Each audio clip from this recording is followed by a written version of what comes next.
Alerte, alerte, alerte, alerte. Je vous ai dit de mettre la cloche. Je vous ai dit de mettre la cloche. Bon, Naruto, tais-toi, frérot.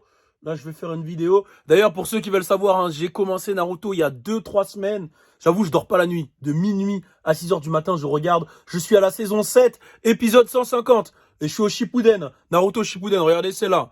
Oh là là là là là là là là, me spoilez pas en commentaire. Bref, alerte, je vous ai dit de mettre la cloche, je vous ai dit de mettre cette putain de cloche. Je vous ai dit. Là, je viens d'arriver chez moi posé et il y a une nouvelle dans l'embrouille. Kanye, Drake, Pusha T. Bon, Pusha T, on l'enlève. Kanye et Drake. Alors, vous le savez, Kanye... bon, Kanye, déjà, faut savoir, hein, parce qu'il y a beaucoup de gens qui pensent que je prends le parti de Drake. Faut savoir que c'est Kanye qui a envoyé les premiers shots dans Donda. Dans Donda, il plaçait des petites punchlines destinées à Drake. Drake a renvoyé une réponse sur le son Beach Royal avec Trippie Redd.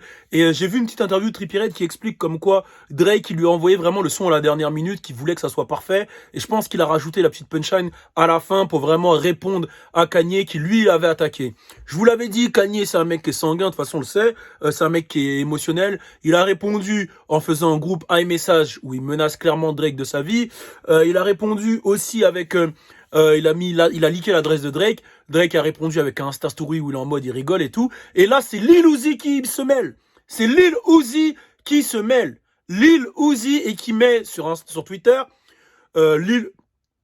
qui met justement, putain là, j'ai failli m'étouffer là. Je sais pas si vous avez vu, c'était assez désagréable. Qui met sur Twitter comme quoi Kanye West est un faux pasteur. Donc Lil Uzi prend le parti de Drake. Alors pourquoi il dit ça? Je pense qu'il dit ça parce que si t'es un pasteur et que t'es vraiment le mec de Jésus, comme tu dis, tu fais les Sunday services, etc., tu dois pas menacer un mec de mort, tu dois pas leaker son adresse. Parce que quand tu leaks son adresse, c'est comme si tu dis aux gens, allez.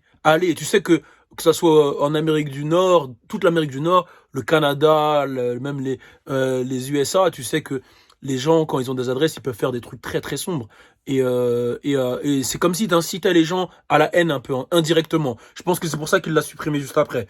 Pour moi, là, pour l'instant, Kanye est en très mauvaise posture et passe pour un gros aigri. Et je pense qu'il a vraiment quelque chose qui reproche à Drake. Moi, je suis persuadé qu'il y a eu un bail entre Drake et Kim. Dans tous les cas, j'ai des spécialistes qui m'ont contacté pour en discuter. Je ferai peut-être une émission spéciale Kanye Drake, vraiment, avec des spécialistes. Restez connectés. On est ensemble comme jamais, c'était Balou.